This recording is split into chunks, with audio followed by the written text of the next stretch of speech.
साथियों, जय भीम, नमो बुद्धाय।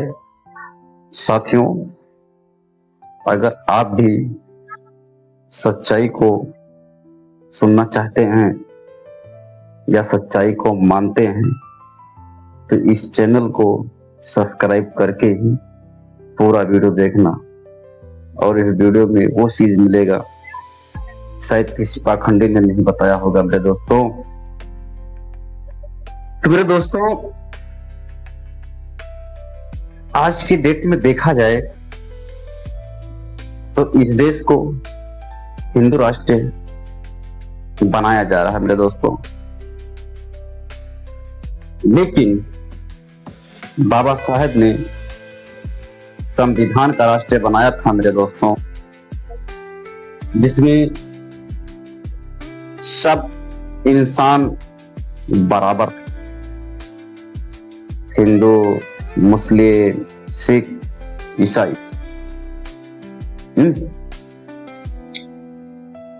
अब हिंदू राष्ट्र या सिख राष्ट्र या ईसाई राष्ट्र या मुस्लिम राष्ट्र बनाना अच्छी बात नहीं है, इसलिए क्योंकि ये जो राष्ट्र हैं मेरे दोस्तों, ये राष्ट्र सिर्फ और सिर्फ गुलामी के राष्ट्र हैं मेरे दोस्तों। मतलब धर्म का राष्ट्र बना के एक धंधा का बिजनेस बनाया जा रहा है, इंसानों को गुलाम बनाने की साजिश करी जा रही है मेरे दोस्त, इसके अलावा और कुछ नहीं। क्योंकि बाबा साहब ने संविधान का राष्ट्र बनाया है और वो संविधान का राष्ट्र जब सबको बराबरी का दर्जा देता है मेरे दोस्तों। इसके अलावा अगर कोई राष्ट्र बन रही है तो वो सिर्फ गुलामी का राष्ट्र बनने जा रहा है। अब समझना आप लोगों को इस बात पे है कि गुलामी करना है या इंसाफ और बराबरी का दर्जा लेना है, आप लोग पे डिपेंड करता है। फैसला कर लीजिए, क्योंकि समझदार के लिए इशारा काफी है मेरे दोस्तों। जैसे कहते हैं धर्म नहीं धंधा है, वास्तव में धर्म नहीं धंधा है मेरे दोस्तों। जैसे कि नाई का काम बाल काटने का है, क्या ये धर्म है? नहीं। अगर धर्म होता तो सिर्फ नाई ही करता मेरे दोस्तों, सब कोई नहीं करता। लोहार का काम लोहे का, अगर ये धर्म था तो लोहा का काम सिर्फ लोहार ही करता ना, और कोई नहीं करता। और लकड़ी का काम बढ़ई का है, अगर ये धर्म है तो लकड़ी का काम सब कोई करता है। अगर ये धर्म था, धंधा क्यों बना? समझने के लिए आप लोग दिमाग का इस्तेमाल करो, समझ जाओगे। अगर बुद्धि अगर थोड़ी बहुत है दिमाग के अंदर तो नहीं, गुलामी तो खोज खोज से भरी है, करते रहो।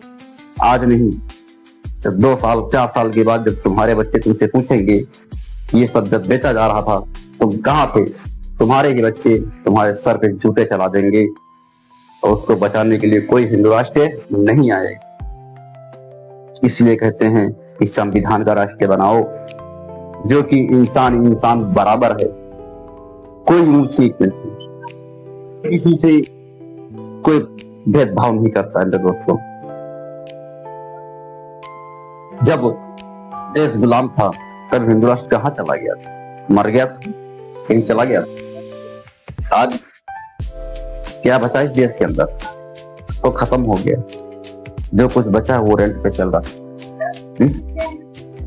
क्या बचा है? कुछ नहीं बचा है। तो हिंदू राष्ट्र सिर्फ गुलामी है, इसके अलावा कुछ नहीं। चलिए मैं एक कहानी आप लोग को सुनाता हूं। एक देश है जिसका नाम भारत है। इस देश के लोग कभी धर्म के नाम से, तो कभी जात के नाम से, तो कभी ऊंच नीच के नाम से, तो कोई कहता है हिंदू राष्ट्र बनेगा, कोई कहता है हमारा है तुम्हारा नहीं। लेकिन एक लड़का है और उसका नाम हंसराज है, और वह यह सब सुनकर मुस्कुरा देता, और उसे पता था जिस देश को आजाद कराने में सबने खून बहाया, उस देश को किसी नए पिंजरे में बंद करना बेकार है मेरे दोस्त। अगर समझदार हो तो समझो, जिस देश को आजाद कराने के लिए इस देश का हर नागरिक खून बहाया है, और उस देश को किसी का राष्ट्र बना के या किसी नए पिंजरे में बंद किया जाए मेरे दोस्तों, ये अच्छा नहीं है मेरे दोस्त,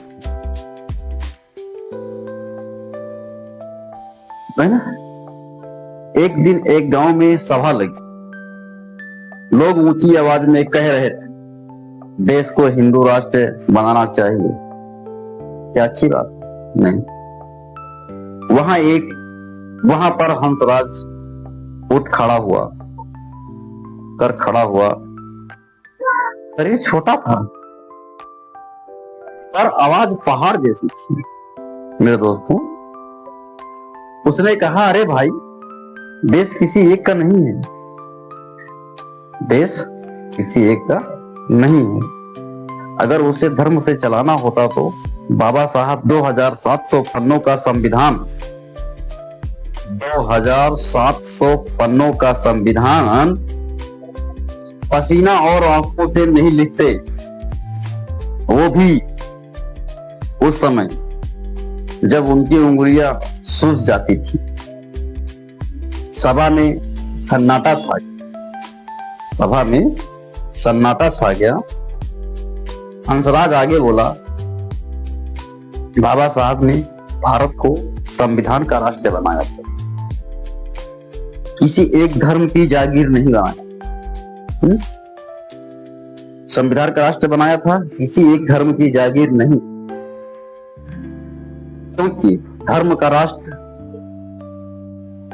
राष्ट्र होते हैं इंसान की कीमत बढ़ जाती, इंसान का, क्योंकि धर्म का राष्ट्र होते ही इंसान की कीमत घट जाती। लोग एक दूसरे को देखने लगे, किसी ने इतनी सच्ची बात नहीं सुनी थी। हंसराज और कड़क होके बोला, हिंदू राष्ट्र नहीं, मुस्लिम राष्ट्र नहीं, ईसाई राष्ट्र नहीं, भारत सभी का राष्ट्र है, भारत सभी का राष्ट्र। इसके अलावा कोई भी राष्ट्र गुलामी में बदल जाता है, मतलब इसके अलावा कोई भी राष्ट्र बनेगा वो गुलामी में बदल जाता है मेरे दोस्तों। इसके अलावा और कुछ नहीं होता है, ये सिर्फ एक गुलामी है, वो गुलाम बनाने की एक बिजनेस की साजिश। इतना सुनते ही सभा पूरी तरह शांत हो जाती है मेरे दोस्तों। इतना सुनते ही सभा पूरी तरह से शांत हो जाती है मेरे दोस्तों। अंत में हंसराज ने आखिरी लाइन बोली जो पूरे गांव में हवा की तरह फैली। लास्ट में एक ऐसी बात बोल दिया कि गांव में पूरी हवा की तरह फैल गई। संविधान हमें जोड़ता है, धर्म हमें बांटता है। संविधान हमें जोड़ता है, धर्म हमें बांटता है। फैसला आपके हाथ में है, जो फैसला पकड़ना है आप लोग पकड़ सकते हैं दोस्तों। हमारे बात पर कुछ नहीं जाता। और कभी कभी हम खुद को ही बांट लेते हैं, और कभी कभी हम खुद को ही बांट लेते हैं। उस दिन गांव को समझ आ गया कि राष्ट्र धर्म से नहीं न्याय से चलता है, और न्याय केवल संविधान देता है जो कि बाबा साहब ने लिखा है। बाकी और किसी में इतनी औकात नहीं है कि जो इंसान को सम्मान दे देंगे दोस्तों। हाँ, अगर हमारी बात आप लोग को अच्छी लगी हो तो इस वीडियो को ज्यादा से ज्यादा शेयर करें, ताकि इस देश को बटने से या बिकने से या हिंदू राष्ट्र बनने से बचाया जा सके मेरे दोस्तों, क्योंकि बाबा साहब ने संविधान का राष्ट्र बनाया है। बाबा साहब को महान क्यों माना जाता है? इस समय उस समय भी इस देश पूरे मुल्क उनसे ज्यादा काबिलियत में कोई था ही नहीं मेरे दोस्त। इसलिए बाबा साहब को महान माना जाता है। 32 डिग्री 9 भाषाओं का ज्ञान, जिसमें 5 PhD डिग्री। और कोई मांगे तो ये नहीं, पूरी ओरिजिनल डिग्री, कोई फेक डिग्री नहीं मेरे दोस्त। आज इस देश को हिंदू राष्ट्र बनाने का साजिश किया जा रहा है दोस्तों। सोच के देखो, बुद्धि नाम की चीज है तो जो आदमी अपना बनाया 5 साल नोट नहीं चला सका, वही देश चलाने के लिए बैठाया जाएगा तो देश को बेचेगा नहीं तो आगे क्या करेगा मेरे दोस्त? क्या नारा लगाया? वो बेच रहे हैं भारत को, और चैन से कैसे सो जाएं? वो बेच रहे हैं भारत को, हम चैन से कैसे सो जाएं? हाँ, हमने कसम उठाई है, ये देश नहीं बिकने दूंगा, ये देश नहीं झुकने दूंगा।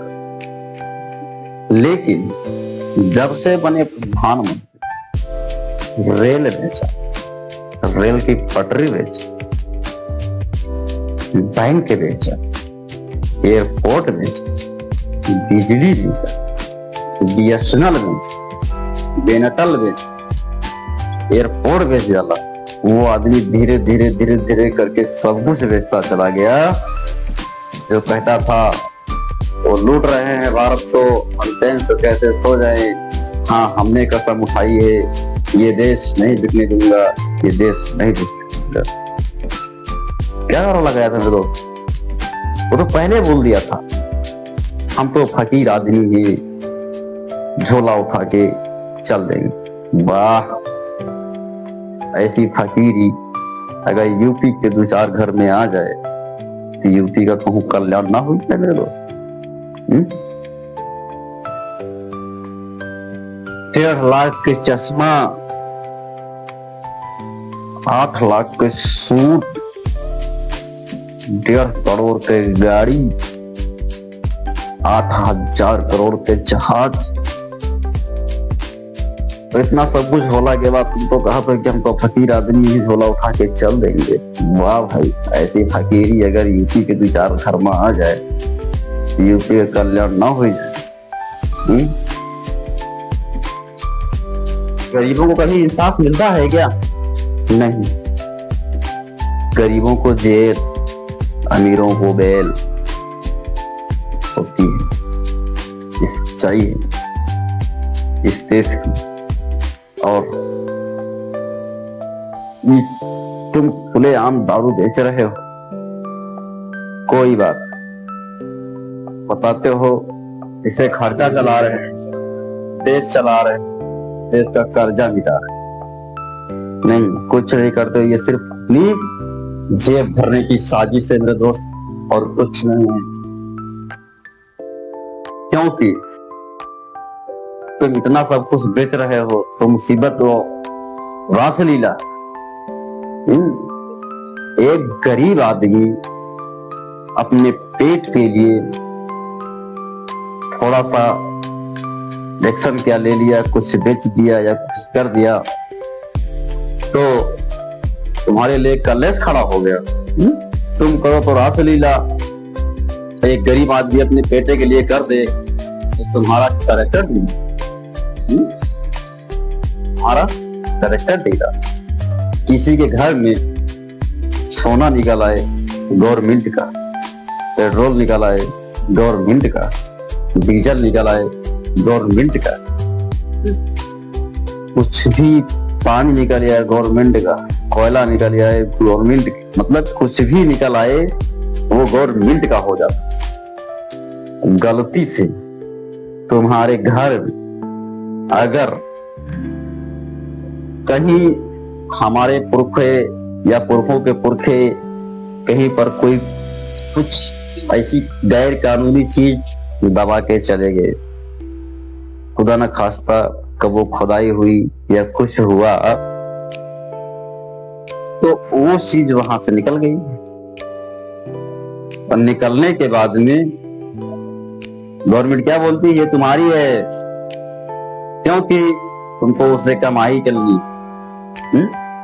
इसलिए बोलता है कि वो तुम्हारी है, बाकी जो कुछ निकला है वो गवर्नमेंट का है। क्या है, पब्लिक को लूटने का साजिश है। हिंदू राष्ट्र बनाओगे, अरे जाओ हिंदू राष्ट्र क्या, कहीं पर तुम ये नहीं साबित कर सकते हो कि तुम्हारा झंडा किधर लगा।